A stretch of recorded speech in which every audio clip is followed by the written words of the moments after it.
Law street journal का Hindi channel law street Bharat देख रहे हैं आप। मैं हूं आपके साथ आपकी host Shivraj Sharma. Mumbai NCB branch Shahrukh Khan के बेटे आर्यन खान के केस के बाद से ही किसी सस्पेंस थ्रिलर फिल्म की कहानी की तरह ही हमेशा चर्चा में रहता है। ताजा खबर है कि मौजूदा एनसीबी के जो चीफ है अमित खवाटे जी, उन पर अपनी पावर का गलत इस्तेमाल करने का आरोप लगा है। जो आरोप लगाने वाला व्यक्ति है वो केंद्र के लिए ही काम करता है और किसी बड़े अधिकारी किसी बड़े पद पर है। ये कंप्लेन उन्होंने एनसीबी के साउथ वेस्ट जोन के डिप्टी डायरेक्टर जनरल को एक शिकायत पत्र के जरिए करी है। अपनी स्क्रीन में आप देख सकते हैं कि कैसे संगीन जो आरोप हैं वो एनसीबी के मौजूदा चीफ अमित खवाटे पर लगे। कौन है अमित खवाटे और क्यों उन्हें समीर वानखेड़े के चेन्नई ट्रांसफर के बाद मुंबई के एनसीबी की कमान सौंपी गई, ये सब हम आपको बताएंगे। लेकिन पहले जान लेते हैं कि उन पर क्या आरोप लगे हैं और आरोपों के कानूनी मायने क्या हैं। हम ये नहीं कह रहे हैं कि आरोप साबित हो चुके हैं, क्योंकि जांच चल रही है। क्योंकि अब अमित खवाटे पर जांच भी शुरू हो चुकी है। सबसे गंभीर आरोप जो उन पे लगे हैं वो उनमें से जो एक है वो है कि खवाटे के मुंबई एनसीबी के चीफ के पद में रहते हुए एक निजी कंपनी से मासिक तौर पर एक तय रकम उनको मिलती है और साथ ही देश में वो कहीं भी जाए उनके रहने और उनके जो वाहन है उसकी जिम्मेदारी भी ये कंपनी उठा रही है। कंपनी का नाम कंप्लेन में जो बताया जा रहा है वो है जुबिलेंट फार्मा। इस कंपनी की जो तरक्की और मुनाफे की खबर है वो फाइनेंशियल मैटर से जुड़े मीडिया हाउसेस में आप आए दिन देख सकते हैं, पढ़ सकते हैं। और अब जब इस कंपनी के तार एक बड़ी नार्कोटिक्स अधिकारी के साथ जुड़े दिखते हैं तो दूसरी बिजनेस कंपनी भी सोचती है कि भ्रष्टाचार के रास्ते तरक्की की इबादत लिखने का मन बना लेती है और सोचती है कि तरक्की हो सकती है। हालांकि जांच चल रही है, लेकिन अगर आरोप सही साबित होते हैं तो एनसीबी चीफ अमित खवाटे की मुश्किलें बढ़ती दिख सकती हैं। पद में रहते हुए किसी निजी कंपनी से इस तरह के फायदे लेने गैर कानूनी।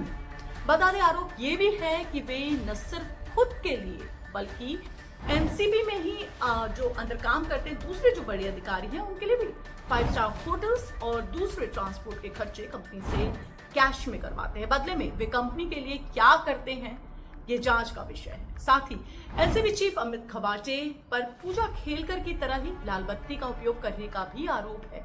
उन्होंने अपनी गाड़ी में न सिर्फ फ्लैशर का इस्तेमाल के साथ लाल बत्ती लगाई बल्कि पुलिस का लोगो भी उन्होंने लगाया, जबकि वो एक कस्टम के अधिकारी हैं।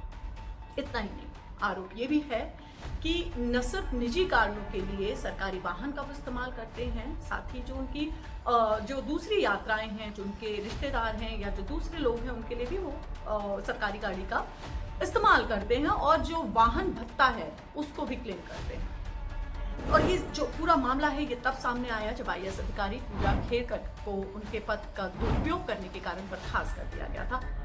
क्या कहता है लाल बत्ती पर सरकारी गाड़ी और लाल बत्ती का गलत इस्तेमाल करने के आरोप पर ये कानून क्या कहता है ये भी हम आपको बताते हैं। तो जो सेंट्रल मोटर व्हीकल रूल्स है दैट इज CMVR 1989 का, इसके सेक्शन 108 में ये साफ तौर पर है कि लाल बत्ती लगाने की इजाजत राज्य सरकार और केंद्र सरकार में काम करने वाले कुछ ही VIP अधिकारियों को दी गई है। क्योंकि 2013 दिसंबर में सुप्रीम कोर्ट के निर्देश के बाद से ही एक संशोधित सूची जिसमें 2014 में जारी होने के बाद राज्य सरकारों और केंद्र सरकारों ने लाल बत्ती किन लोगों के लिए होगी ये पूरी एक सूची जारी कर दी थी, जो कुछ इन लोगों के लिए है ये भी हम आपको बताते हैं। जैसे कौन होंगे वो लोग, टॉप अधिकारी जिनका लेवल जो है वो सेक्रेटरी लेवल से ऊपर का हो।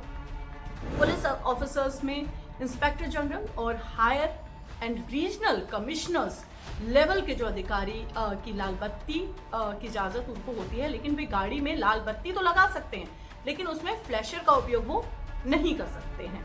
वहीं बाकी के जो हाई पोस्ट के डिस्ट्रिक्ट ऑफिसर हैं उनको नीली बत्ती का प्रयोग करने की इजाजत है। ऐसे में बात करें अगर एनसीबी के मौजूदा चीफ अमित खवाटे की, तो एनसीबी मुंबई ब्रांच चीफ की पोस्ट में लाल बत्ती का प्रयोग वो नहीं कर सकते हैं। वैसे कौन है अमित खवाटे ये भी जान लेते हैं। अमित खवाटे जो है वो मुंबई एनसीबी के चीफ उन्हें उस वक्त बनाया गया था जब समीर वानखेड़े का चेन्नई ट्रांसफर कर दिया गया था। अफसोस की बात है ऐसी खबरें जब बार बार आती हैं तो भ्रष्टाचार के मामले किस लेवल से शुरू होते हैं और उसके फायदे किस तरीके से फार्मा जैसी कंपनियां जो कि दवाई बनाती हैं जिनका सीधा कनेक्शन आपकी हेल्थ से है वो इससे जुड़ती हैं तो अफसोस होता है। लॉ स्ट्रीट जर्नल में आप ये खबर देख रहे थे। अगर आपको ये खबर अच्छी लगी है तो हमारे चैनल को सब्सक्राइब करना ना भूलें। नमस्कार।